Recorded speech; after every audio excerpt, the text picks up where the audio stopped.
And buy a grant from Kellogg's, who reminds you to take time each day for reading.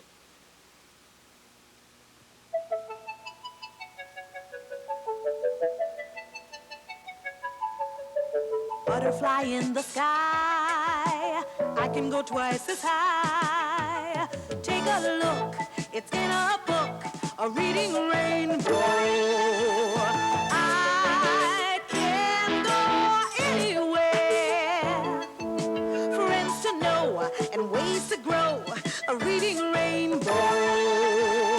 I can be anything.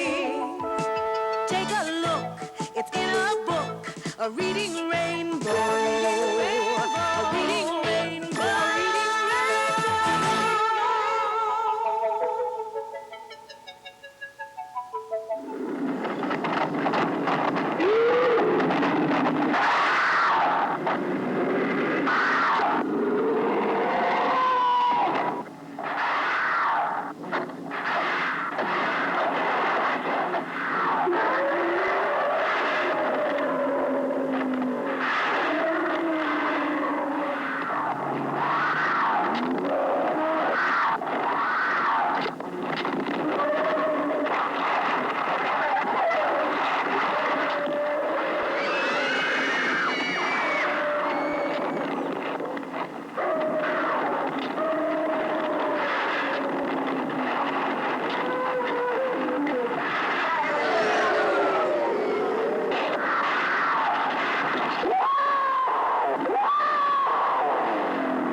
Hi there.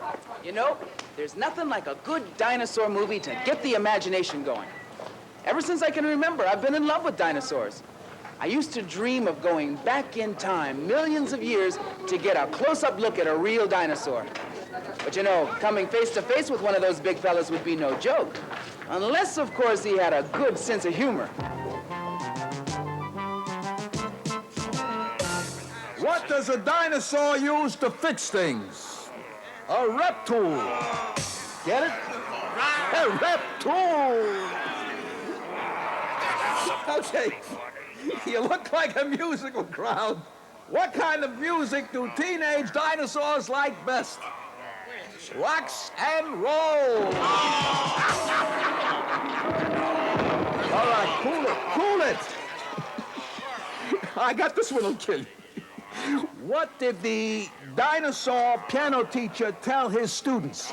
Be sure and practice your scales. Oh, I get 1,000,000 of them!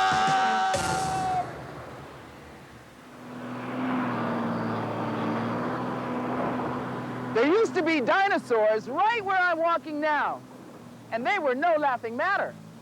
Some dinosaurs, like the Tyrannosaurus Rex, were as big as that backhoe. And just one of its teeth was as long as the space between your wrist and your elbow. Can you imagine how large its mouth must have been?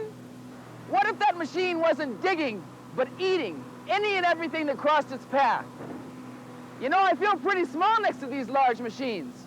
Kind of gives me an idea of what it would feel like to live in a world full of giant dinosaurs and ear-splitting sounds.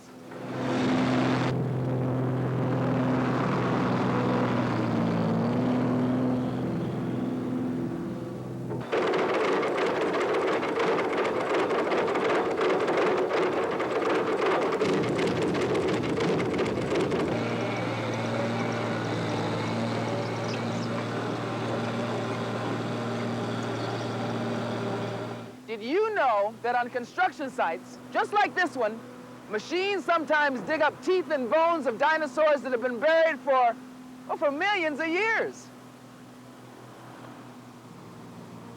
I've been reading a fascinating book all about digging up dinosaurs and putting them back together. In fact, that's what it's called. There's a dinosaur in this book whose head is almost 2 times larger than your entire body. And it shows us just how small you and I would seem if we were to stand next to a dinosaur. As you can see, I've been through this book more than once.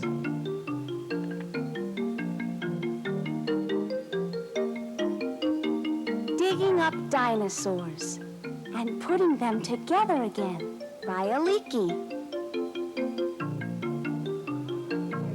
Have you ever seen dinosaur skeletons in a museum? I have. I visit them all the time. I went again yesterday. I saw a Apatosaurus. It weighed 90,000 pounds. Apatosaurus is its real name, but some people call it Brontosaurus. I saw Iguanodon. I recognize Iguanodon by its horned thumbs. I saw Triceratops. Tri means 3. 3 horns. Triceratops. I like to say their names. Tyrannosaurus used to scare me. Just its head is almost twice my size. Hello, up there. I'm not afraid of dinosaurs anymore.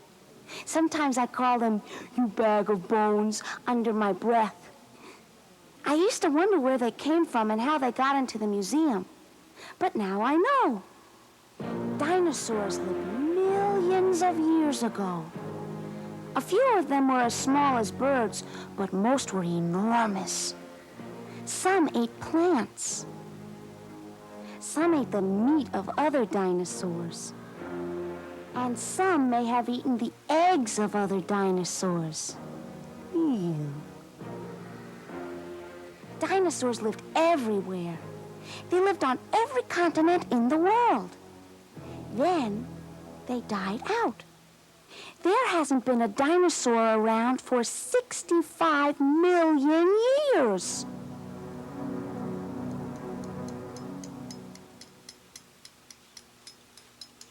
Until about 200 years ago, no one knew anything about dinosaurs. Then people began finding things in rock. People were finding fossils. Fossils are a kind of diary of the past. Here's how they formed. A dinosaur died and sank into a river. Its flesh rotted. Its skeleton was covered by sand. In time, the sand and skeleton turned to stone. The dinosaur was hidden for millions of years. The earth changed. Then, some of the stone broke away and part of the dinosaur showed. Everything we know about dinosaurs comes from studying fossils. What finds these were! People crowded into museums to see them. But the dinosaur bones didn't just get up and walk there. They had to be dug out of the ground, slowly and patiently. This is how fossil hunters work. First, they have to find a dinosaur. They search along riverbanks and in quarries. They climb up high cliffs and down deep canyons. With luck, someone spots a fossil bone poking through the rock. The site is covered with a tent, and the work begins. Scientists chip at the rock close to the fossil. They brush away the grit. They have to be very careful. A fossil is hard as rock, but very brittle and easy to shatter. Sometimes the bones are found all scrambled up like this. Figuring out how they go together is some job. When the bones are ready to be moved, they are carefully wrapped in tissue paper and put into boxes or sacks. Large bones are covered with a plaster cast, just as a broken leg is. The cast protects the bone, At the museum, scientists study the bones. They try to figure out what size and shape the dinosaur was. They try to find out how the dinosaur stood and walked and what he ate. If there are enough bones, scientists are able to build a complete skeleton. Until recently, only a few museums had dinosaurs. Then, scientists learned to make copies of the skeletons. A mold is made for each bone. Each bone has a top and bottom mold. Now museums all over the world have dinosaur skeletons. And many people can spend hours looking at them the way I do. See you at the museum sometime.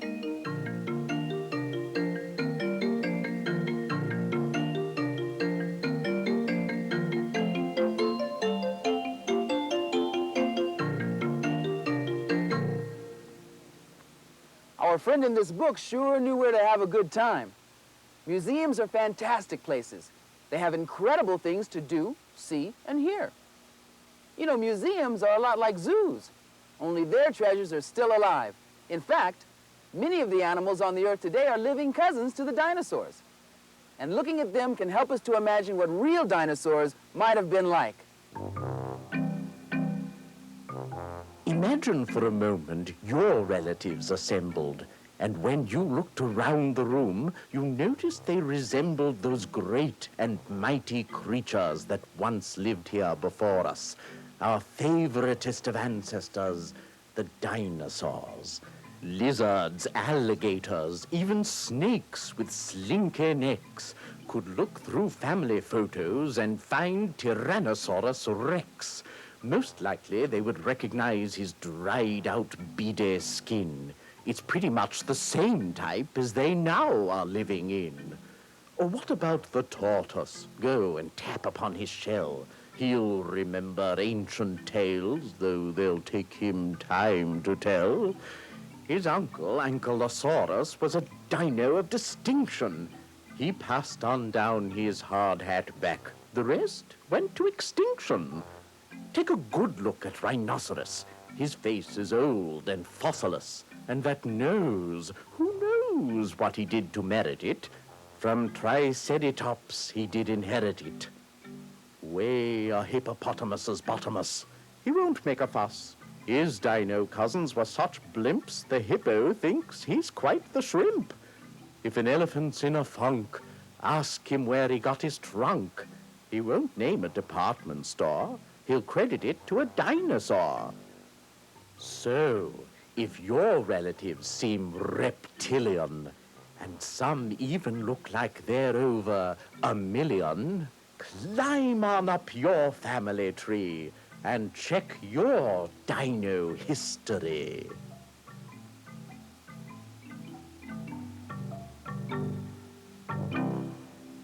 Well, we've read a book about dinosaur digs, seen some of their living relatives. Now it's time we go on a dig of our own. Got all the gear I need, my trusty guidebook. Now I'm ready to go out and dig up some fossils and carve out a name for myself.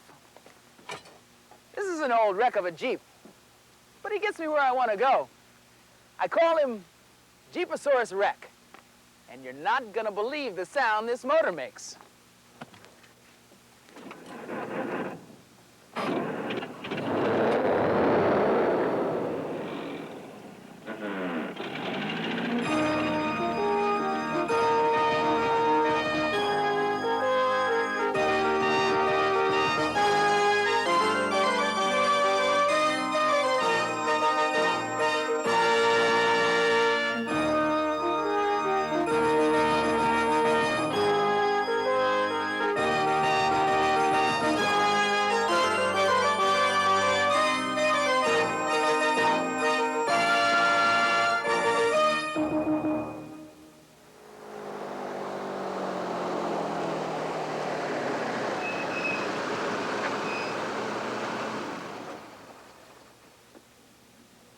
At Dinosaur National Monument in Jensen, Utah. 140 million years ago, dinosaurs roamed this valley and flourished here. Now all that's left are fossils. There are bones embedded in the rock. This is the only place in the world where you can see dinosaur bones exactly as nature preserved them. Come on, let's take a look.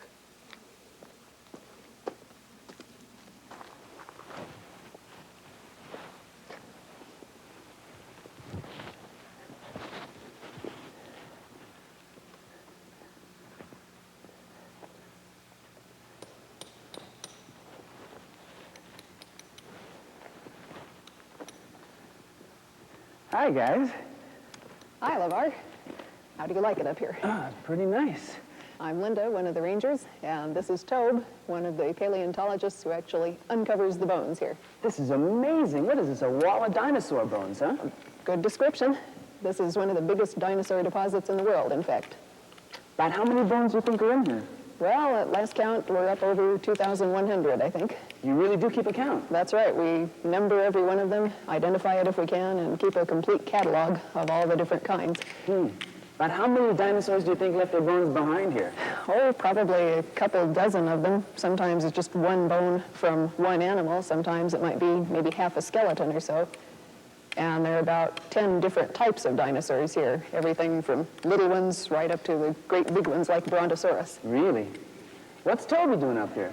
Mostly just chipping away some of the rock from around the bones. He's not trying to get the bone clear out, but to uncover it and leave it in place in the rock so that he can tell what it is and so that people who come here can see it. What kind of tools does he use? Everything from large hammers and chisels, like the one he was using there, right down to ice picks for some of the really fine work, just scraping away the rock. This one looks kind of like a big drumstick or something. What is this bone? Well, that's pretty close. This would be part of the lower back leg, probably of Brontosaurus, just the same as this in us. And this right here is probably the thigh bone from the same animal. How old are these bones? Oh, about 140 million years. 140 million years. Right. Now, say you wanted to take one of these bones out of here. What would you do with it then? Well, first Toad would move some of the rock around the bone to help protect it while he gets it loose. And then he would take it down into our laboratory and work on it in there in more detail. Would you like to go see? I'd love to. Let's go.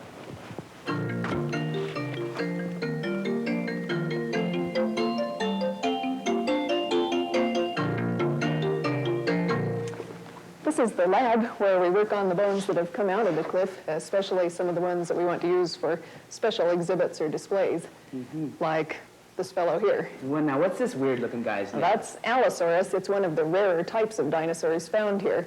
And here, for instance, is a copy of a skull of Allosaurus. This isn't the real thing, then? Not the real thing, just an exact copy. Whoa, look at these teeth. What would you guess it ate?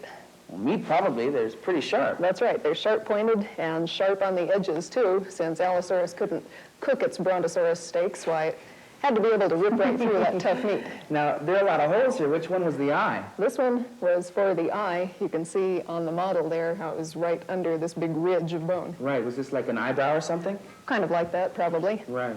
And then here we have an arm of an Allosaurus, even though it was rather short compared to its body. Big claws here probably helped it grab onto whatever it was going to eat, and it would just hang on to that and then rip into it with its teeth and tear it to pieces. It doesn't sound very appetizing to me. Probably a messy eater. What else have you got to show us? Over here, Tobe is working on a skull of Allosaurus that came out of the rocks. Shall we take a look at that? Sure.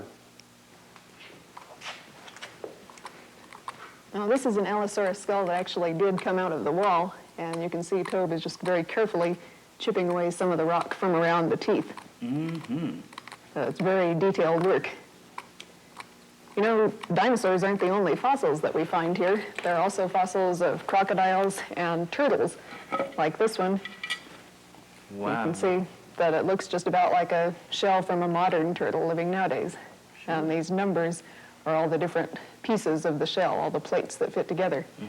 And we also have a very small turtle here, probably a young one, and it's just this tiny little shell, and it's so well preserved that we can even see all these tiny little leg and foot and toe bones here on the underside of it. Neat. But what I want to know is, how did all these dinosaur bones get here in the first place? Well, it's a very interesting story. We think there was a large river flowing here, and as dinosaurs lived and died all around the river, sometimes when it overflowed, maybe after rainstorms, you would pick up some of their bones and bodies. Sometimes just a few scattered bones, maybe sometimes a whole big bloated body floating down the river. And they would get stranded here and there in the shallow places or where the river went around a curve and slowed down. And other dinosaurs might come along and pick apart some of the skeletons, picking the meat off them, scattering the bones around more. And then later floods would keep on, covering over the bones with more sand and mud until they were buried. So that's how all these dinosaur bones got here. That's really interesting. Tell me, Linda, why are you leaving all the bones in the wall? Well, this is really the only place in the world where you can see so many dinosaur bones right in the rock where they were found, right where the dinosaurs themselves used to live. So even though we have all of these bones, we still don't know exactly what dinosaurs look like, do we? That's right. You can only tell so much from the bones. You can see about how they fit together and how the muscles attached to them, maybe how they moved, but there are lots of details that we don't really know, like their skin. You know, what color was it? Were they blue or green, or maybe pink with purple polka dots? I guess no one ever took a picture of one. That's right. Boy, it boggles the mind. Well, thanks a lot for showing me around. I'm glad you could come.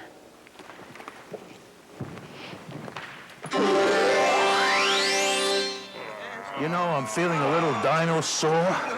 And speaking of doctors, how does a dinosaur doctor check his patient's heart? He takes his mud pressure. I like an audience that showers me with love. All right.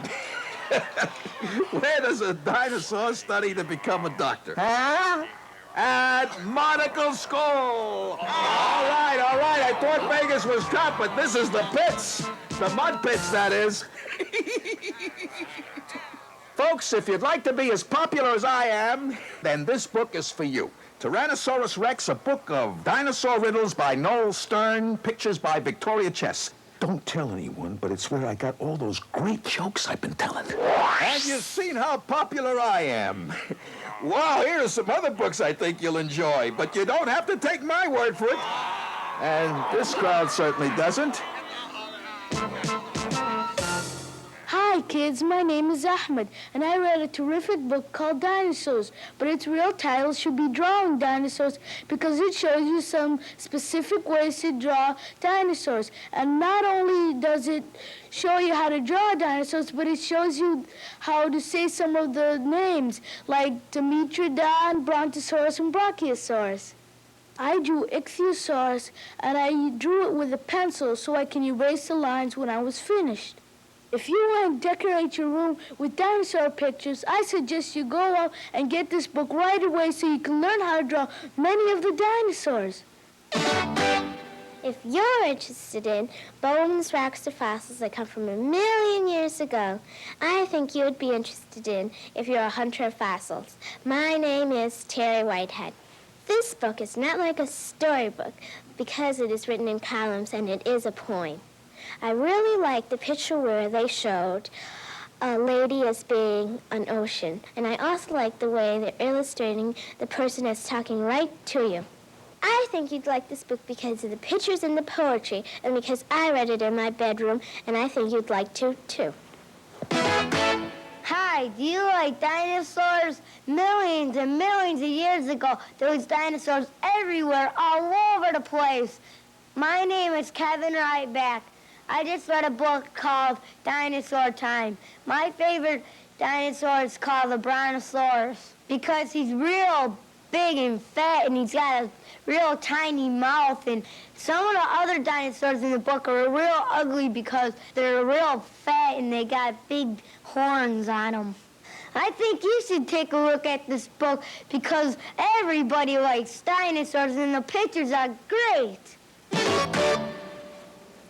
How could creatures that existed for millions of years just vanish?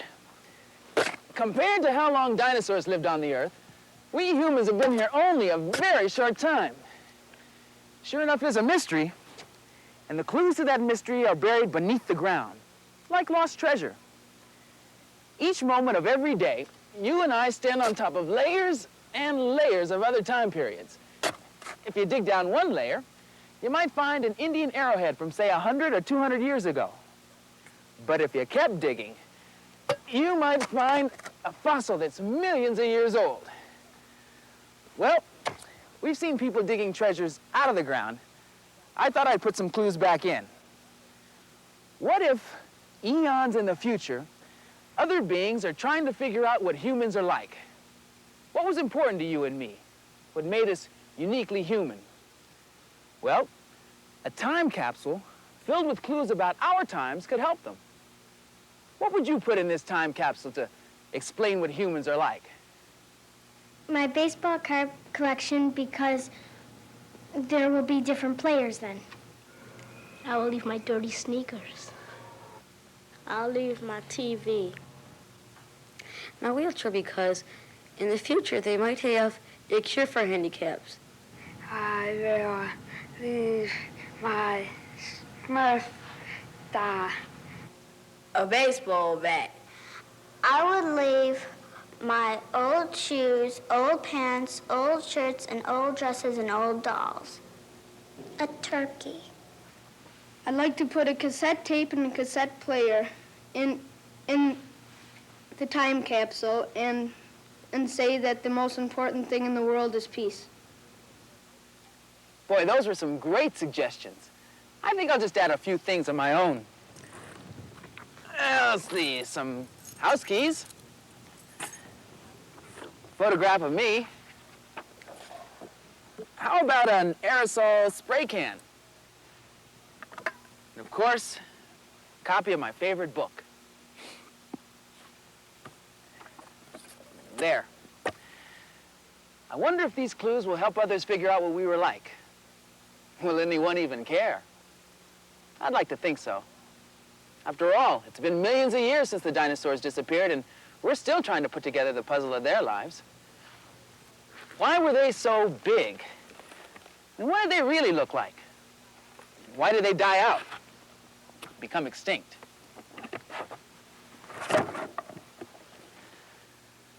When the dinosaurs ruled the Earth, how could they have known that millions of years in the future, we'd be dreaming about them?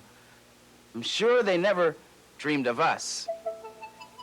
See you next time. Butterfly in the sky, I can go twice as high. Wait a minute, hold it. You can't end the show. I got one last joke. What did the dinosaur say when she bought a new book? I can really sink my teeth into this. Hey, maybe that's how the dinosaurs disappeared. They died laughing. Butterfly in the sky, I can go twice as high. Take a look, it's in a book, a reading rainbow. I can go anywhere, friends to know and ways to grow, a reading rainbow. I can be anything. Take a look, it's in a book, a reading rainbow. A reading rainbow.